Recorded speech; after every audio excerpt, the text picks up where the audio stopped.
سلام و درود، صبحتون بخیر. امیدوارم روز خوب و پر انرژی داشته باشید. سعید هستم، 27 سالمه. تقریبا 7 سال نشو رو تمرین میکنم. خواستم اطلاعاتی در مورد تمرین و رژیم‌های غذایی باهاتون به اشتراک بذارم. خب اولین کاری که میکنم تخم مرغ میذارم آماده بشه تا به بقیه کارام برسم. حدود نیم ساعت قبل اینکه صبحونه‌مو بخورم یه لیوان آب ولرم و 10 دقیقه بعدش یه سیب میخورم که برای دفع سموم و برای شفاف سازی پوست خیلی مفیده.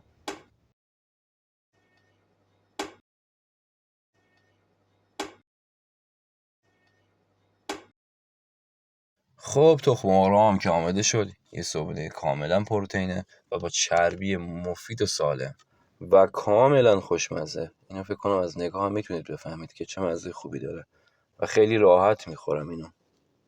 خب بعد اینکه تخم مرغ خوشمزه‌مون تموم شد میریم سراغ جوی پرک. نصف استکان جوی پرک و یه استکان کامل آب قاطی میکنیم و میذاریم رو دمای خیلی ملایم به مدت تقریبا 3 الی 5 دقیقه و یه مقدار که خنک شد یه قاشق غذاخوری شیر انگور قاطی میکنیم که هم قند طبیعی داره و هم انرژی خوبی میده. بعد در آخر یه قاشق کره بادام زمینی میخورم که حس سیری و چربی مفیدی داره. وقتی که داداشم میگه یه قاشق بیشتر نمیخورم، قاشق اون قاشق من. و اینم شد صبحونه من که پر از پروتئین و کم کالری و پر از فیبره. خب میریم که بعد قبل تمرین ما آماده کنیم سیب زمینی کبابی که خیلی خوش‌خوراک‌تر و کم کالری‌تر و زود هضم‌تر از سیب زمینی آبپزه. یه مقدار نمک می‌ریزیم کف قابلمه به مقداری که به قول گفته نه قابلمه خراب شه نه سیب زمینیتون بسوزه. به این صورت و شعله قابلمه‌تون رو خیلی کم کنید و درشو میذاریم به مدت 1 ساعت. و بچه‌ها اینم قابلمه قبلی خودمه. اینم از سیب زمینیمون که آماده شد. حتما این امتحان کنید. کالری خیلی پایینی داره و خیلی راحت هم هضم میشه. نیم ساعت که از وعده قبل باشگاهم که میگذره یه شات قهوه میخورم و تقریبا نیم ساعت 40 دقیقه زمان نیاز دارم که اون کافئین به جذب خونم بشه و یه تمرین خفنی بکنم. سلام و ارادت. قبل اینکه تمرینمو شروع کنم یه چند تا نکته از در مورد گرم کردن که من سعی میکنم توی ویدیویی جداگانه براتون آپلود کنم که یکی از دلایل اصلی که باعث آسیب دیدگی میشه. و قبل تمرینم چند تا حرکت کشیشی و 5 دقیقه چرخه انجام دادم.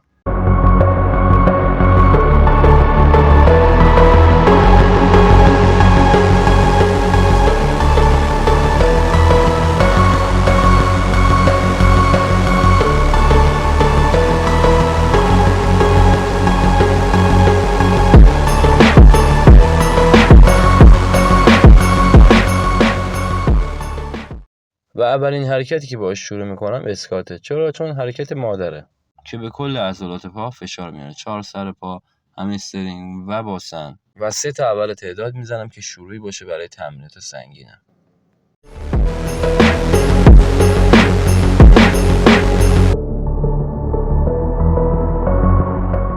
و ستای بعدیمونم تقریبا 60% توانم گذاشتم و 3 تا آخرم دراپ ست رفتم که تقریبا 90% توانم گذاشتم.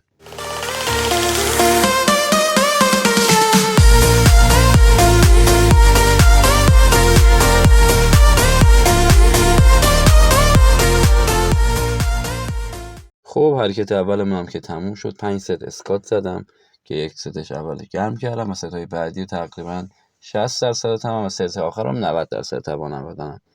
قسمت‌های شیرین فیلمبرداری هم اینجاست که بچه‌ها به انگیزه میدن.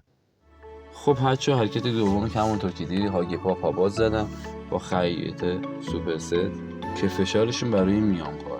حرکت بعدیمون هم که اسکات تک پاه که من اینو سوپر ست میکنم با لانچ بدون وزنه.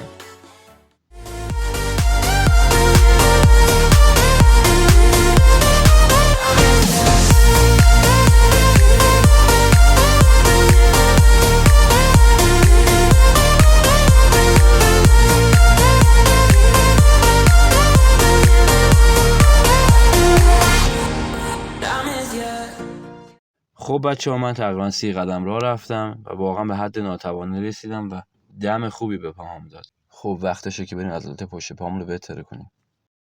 اولین حرکتی که میزنم پشت پا نشسته است که برای حجم همسترینگ و فرم پشت پاتون عالیه و تعداد این حرکت 20 الی 15 تا میزنم. حرکت بعدیمون من پشت پا تک با دستگاه که اصولا من اینو تعداد میزنم دراپستپ، یعنی از سنگین به سبک.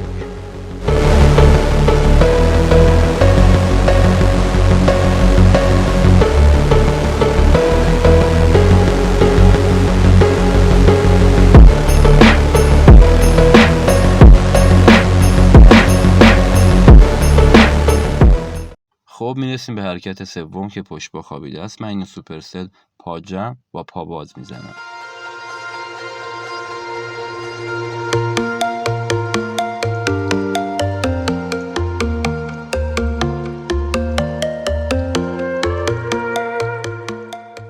خب حرکت پشت پامونم که تموم شد، من پا بازش برای داخل همسترینگ و پا جمع برای بیرون همسترینگ میزنم و میریم سراغ حرکتی که من خیلی دوستش دارم، پشت پا هالتر.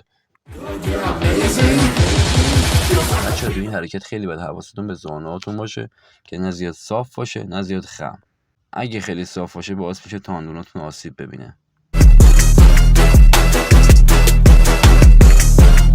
خب بچه‌ها حرکت آخرمونم که ساق پا ایستاده و نشسته با هم سوپر ست میزنم، هر کدوم 4 تا 20 تا.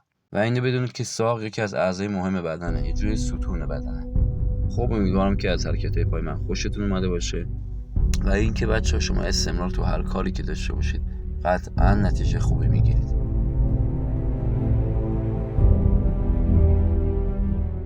خب بچه‌ها بلافاصله بعد تمرین یه اسکوپ کراتین 5 گرمی هم میخورم و میریم برای وعده بعد تمرین.